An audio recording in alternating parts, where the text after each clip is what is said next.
Hello दोस्तों, हमारे YouTube channel में आप सभी का स्वागत है। इस वीडियो में क्लास 10 अर्थशास्त्र पाठ दूसरा राज्य एवं राष्ट्र की आय से संबंधित महत्वपूर्ण प्रश्नों को बताने वाला, वो भी विस्तारित रूप से। इसके पहले वाला वीडियो नहीं देखे होंगे तो इस वीडियो के डिस्क्रिप्शन में उसका लिंक मिल जाएगा। तो सबसे पहला हम क्वेश्चन बताते हैं। क्या है कि पहला क्वेश्चन हमारा है कि भारत में वित्तीय वर्ष कहा जाता है कब से कब तक को। ए में है 1 अप्रैल से 31 दिसंबर तक। बी है 1 जुलाई से 30 जून तक। सी है 1 अप्रैल से 31 मार्च तक। और डी में है 1 सितंबर से 31 अगस्त तक। तो इसका सही आंसर हो जाएगा ऑप्शन सी, 1 अप्रैल से 31 मार्च तक। अब कहा जाएगा ये जो वित्तीय वर्ष होता है क्या, यानी कब से लागू किया गया। तो भारत का पहला जो बजट था वो 7 अप्रैल को लागू किया गया था। कितने को? 7 अप्रैल को। 7 अप्रैल 1860 ईस्वी में। ठीक है, कब? 1860 ईस्वी में, यानी 1860 ईस्वी में ये पहला बजट पारित किया गया था। लेकिन भारत में जो ये वित्तीय वर्ष होता है वो 1 अप्रैल से चालू कर दिया गया। ठीक है, तो ऑप्शन सी हो जाएगा, 1 अप्रैल से 31 मार्च तक। ठीक है, दूसरा नंबर क्वेश्चन देखते हैं। क्या है? भारत में किस राज्य का प्रति व्यक्ति आय सर्वाधिक है, यानी भारत के प्रति व्यक्ति आय कितना है, यानी भारत में सबसे ज़्यादा जिसका आय है वो कौन सा राज्य है। पहला बिहार, दूसरा पंजाब, इसके बाद क्या है, तीसरा है गोवा और चौथा है हरियाणा। तो इसका सही आंसर हो जाएगा हमारा क्या, ऑप्शन सी, यानी गोवा। गोवा की जो प्रति व्यक्ति आय है वो सबसे अधिक है। कितना है? अगर आपसे कहा जाए कि गोवा की प्रति व्यक्ति आय कितना, तो 54,000, कितना, 54,850 रुपया प्रति व्यक्ति, इतना है। ठीक है, अगला क्वेश्चन देखते हैं। क्या है? राष्ट्रीय आय जाना जाता है, राष्ट्रीय आय किसको जाना जाए, किससे जाना जाता है, यानी जो राष्ट्रीय आय है, आय गणना विधि से, उत्पादन गणना विधि से, या व्यवसायिक गणना विधि से, या डी उपरोक्त सभी के द्वारा। तो इसका सही आंसर हो जाएगा डी, उपरोक्त सभी के द्वारा। ठीक है, अगला क्वेश्चन, यानी 4 नंबर हमारा क्या है, बिहार में प्रति व्यक्ति गरीबी में गुजर रही है, यानी बिहार में प्रति व्यक्ति जो गरीबी में गुजर रही है वो कितना परसेंट है।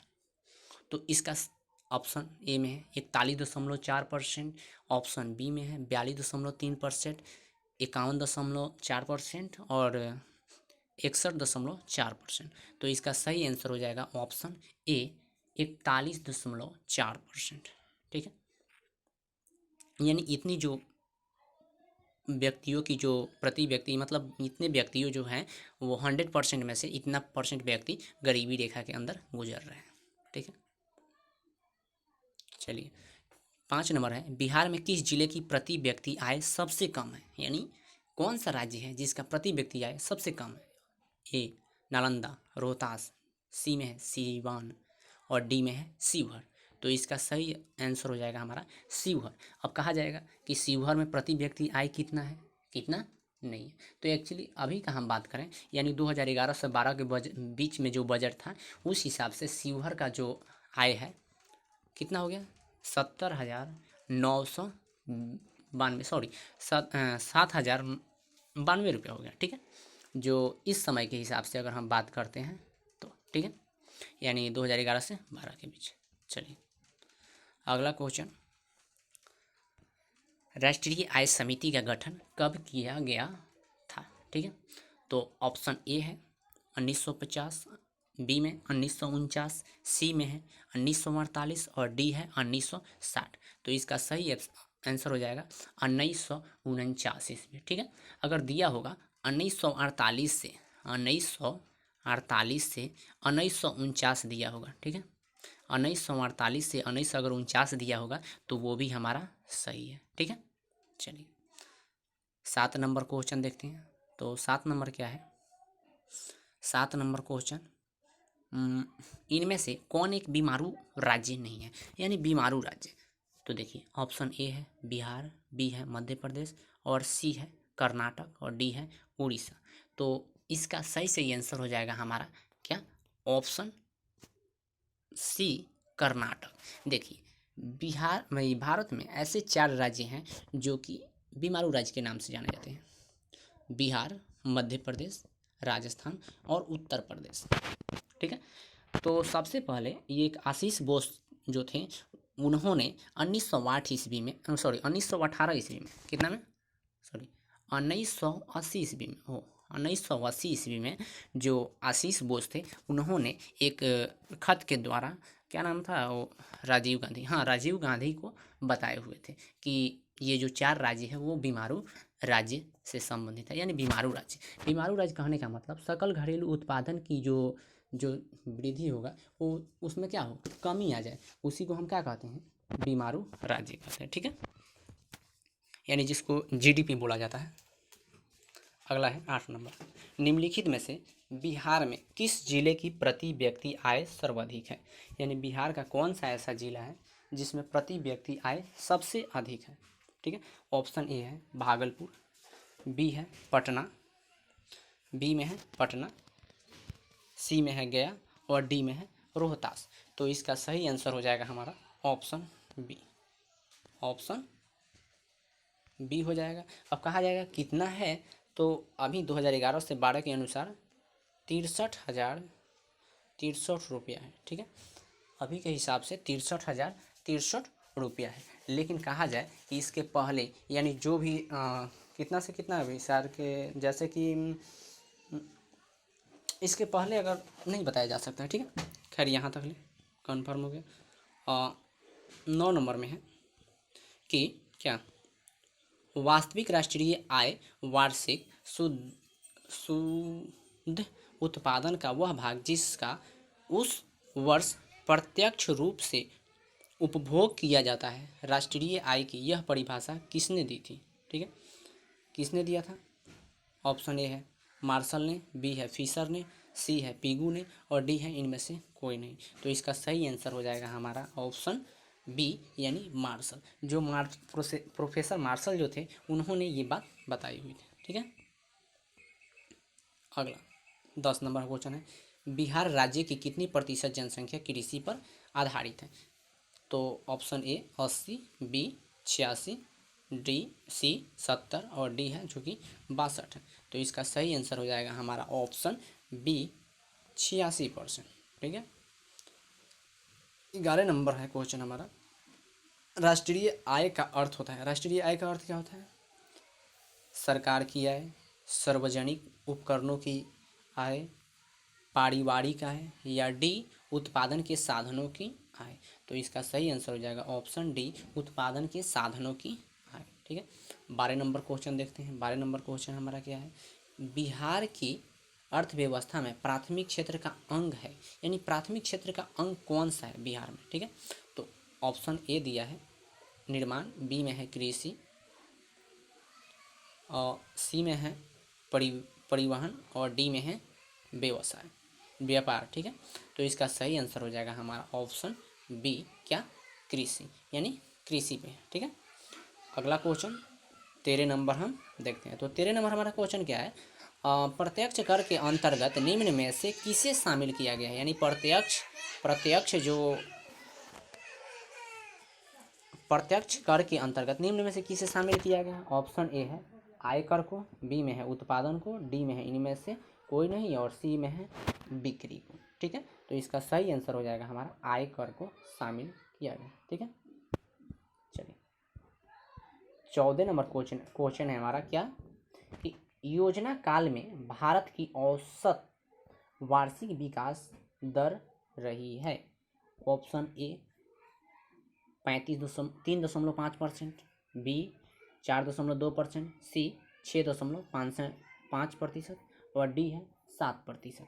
ठीक है, तो इसका सही आंसर हो जाएगा हमारा 4.2%। ठीक है, अगला हम कितने नंबर, 15 नंबर क्वेश्चन को बताने वाला। ठीक है, तो 15 नंबर हमारा क्वेश्चन है, 15 नंबर हमारा क्वेश्चन है क्या, कि राष्ट्रीय गणना का आयाम है। राष्ट्रीय गणना का क्या कौन सा आयाम है, सकल घरेलू उत्पादन, सकल राष्ट्रीय उत्पादन, सी में है शुद्ध राष्ट्रीय उत्पादन और डी में है मौलिक उत्पादन। तो इसका सही आंसर हो जाएगा हमारा ऑप्शन डी मौलिक उत्पादन। ठीक है, अगला 16 नंबर हमारा क्वेश्चन है, बिहार की आय में सर्वाधिक योगदान होता है, यानी बिहार के जो आय में सर्वाधिक योगदान किसका होता है? ऑप्शन ए कृषि, बी औद्योगिक क्षेत्र, सी सेवा और डी इनमें से कोई नहीं। तो इसका सही आंसर हो जाएगा ऑप्शन ए, यानी क्या, कृषि। 17 नंबर क्वेश्चन है, 17 नंबर हमारा क्वेश्चन है कि दादा भाई नौरोजी ने सर्वप्रथम राष्ट्रीय आय की अनुमान कब लगाए थे? यानी जो दादा भाई नौरोजी थे उन्होंने सबसे पहले राष्ट्रीय आय का अनुमान कब लगाए थे? ठीक है, ऑप्शन ए 1868, 1962, 1998, 1878 में। तो इसका सही आंसर हो जाएगा हमारा ऑप्शन बी 1968 ईस्वी में। तो दादा भाई नौरोजी जो जी थे उन्होंने 1962 ईस्वी में अनुमान लगाए थे कि कितना है और कितना नहीं है। तो उस समय उन्होंने बताए थे क्या कि 20 रुपया, 20 रुपया प्रति व्यक्ति आय उन्होंने अनुमान लगाए हुए थे। 18 नंबर हमारा क्वेश्चन क्या है? तो 18 नंबर है कि कार्य के बदले में जो पारिश्रमिक मिलता है उसे क्या कहते हैं? व्यय, आय, पूंजी, इनमें से कोई नहीं। तो इसका जो सही आंसर हो जाएगा ऑप्शन बी आय, यानी किसी कोई काम किया जाता है उसके बदले में जो पैसा हमें मिलता है वो हमारा क्या कहलाता है? कार्य कहलाता है। ठीक है, 19 नंबर क्वेश्चन है कि भारत में राष्ट्रीय आय की गणना कब प्रारंभ की गई? 1950 से 51 के बीच, 1951 से 52 के बीच, 1953 से 54 के बीच, 1955 से 56 के बीच। तो इसका आंसर हो जाएगा हमारा क्या? ऑप्शन बी, ऑप्शन बी 1951 से लेकर 1952 के बीच किया गया था। ठीक है, अगला क्वेश्चन देखते हैं। 20 नंबर क्वेश्चन है कि सन 2008 से 2009 के अनुसार भारत की औसत प्रति व्यक्ति आय कितनी थी? 22,553 रुपया, 25,494 रुपया, 6,610 रुपया या 54,850 रुपया। तो इसका सही आंसर हो जाएगा हमारा ऑप्शन बी, कितना? 54,494 रुपया था। ठीक है, ठीक है, अगला जो क्वेश्चन है कितना नंबर? 21 नंबर है। क्या भारत का राष्ट्रीय आय का सर्वप्रथम अनुमान लगाया था? यानी भारत का जो राष्ट्रीय आय है उसका सबसे पहले अनुमान कौन लगाए थे? ऑप्शन ए है जवाहरलाल नेहरू, बी प्रोफेसर देशमुख ने, डी प्रोफेसर मालनोविस ने और डी दादा भाई नौरोजी। तो इसका सही आंसर हो जाएगा डी दादा भाई नौरोजी ने। 22 नंबर है, उत्पादन एवं आय गणना विधि आर्थिक दृष्टिकोण से है सहज, वैज्ञानिक, व्यवहारिक या उपयुक्त तीनों। तो इसका सही आंसर हो जाएगा हमारा ऑप्शन डी, यानी क्या, सभी। क्यों? उत्पादन एवं आय गणना विधि किसमें, यानी सहज भी है, वैज्ञानिक तरीका से भी या व्यवहारिक तरीका से, यानी इनमें से सभी तरह से हम कर सकते हैं। ठीक है, अगला 23 नंबर क्वेश्चन है, वर्ष 2005 से 6 में निम्नलिखित में से किस राज्य की प्रति व्यक्ति आय अपेक्षाकृत अधिक थी, यानी सबसे अधिक था? Option A Maharashtra, B Gujarat, C Uttar Pradesh और डी उड़ीसा। ठीक है, तो इसका सही आंसर हो जाएगा हमारा क्या? इसका सही आंसर हो जाएगा ऑप्शन ए, यानी महाराष्ट्र। महाराष्ट्र की जो प्रति व्यक्ति आय थी वो अधिक थी 2005 से 6 के अनुसार। अब देखिए y equal to C plus I formula को किसने बताया था? ठीक है, अब देखिए y equal to C plus I, तो इसका मतलब क्या होता है? यानी जो आई है इसका मतलब क्या होगा और सी का मतलब क्या होगा?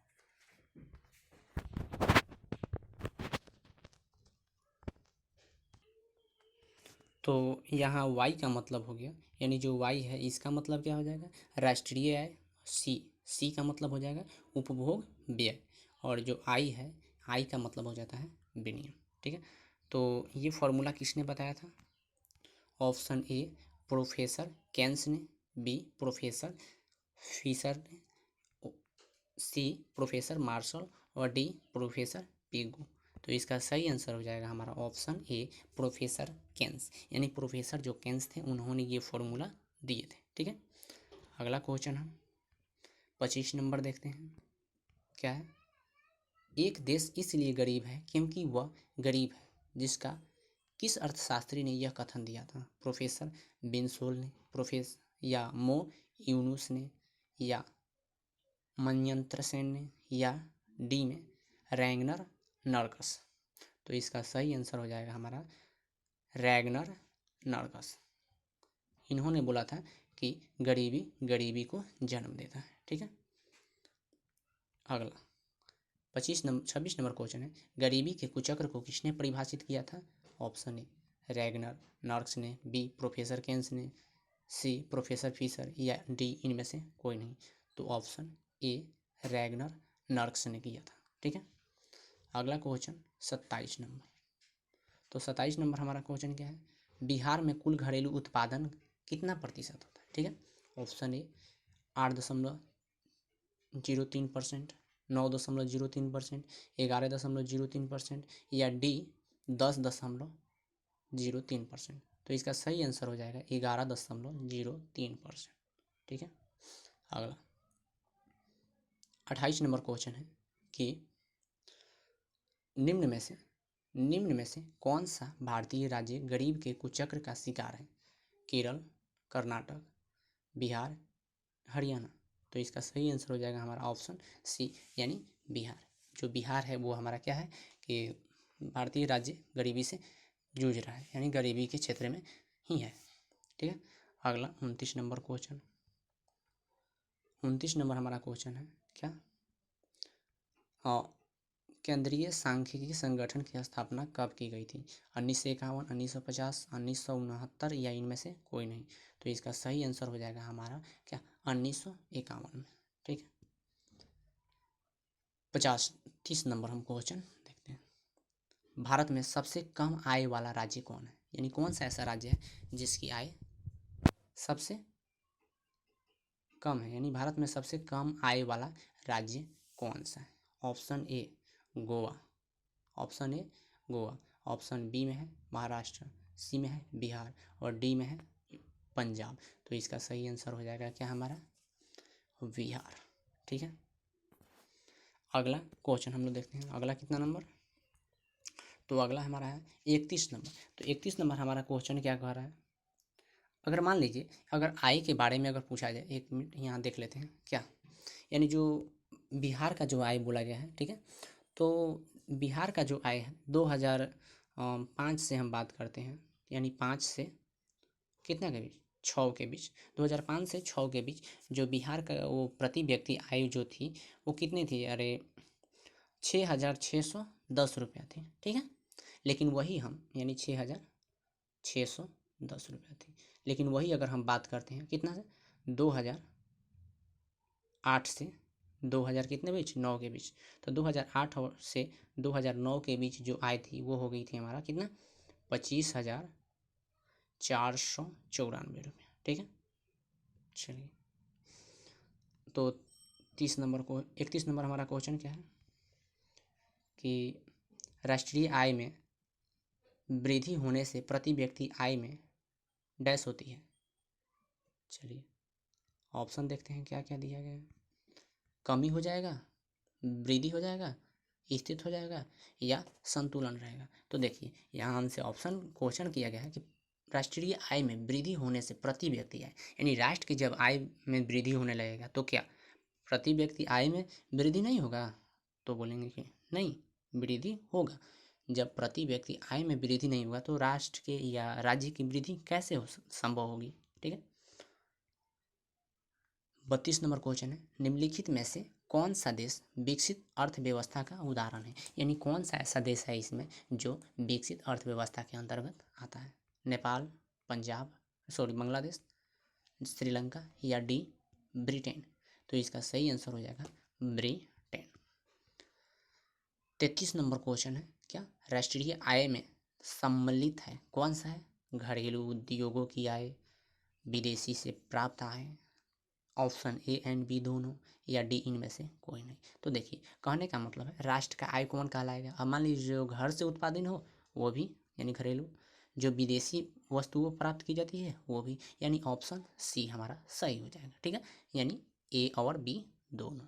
ठीक है, 33 नंबर है क्या? तो उत्पादन एवं आय गणना विधि आर्थिक दृष्टिकोण से है, यानी जो उत्पादन एवं आय की गणना है वो दृष्टिकोण है, यानी क्या है?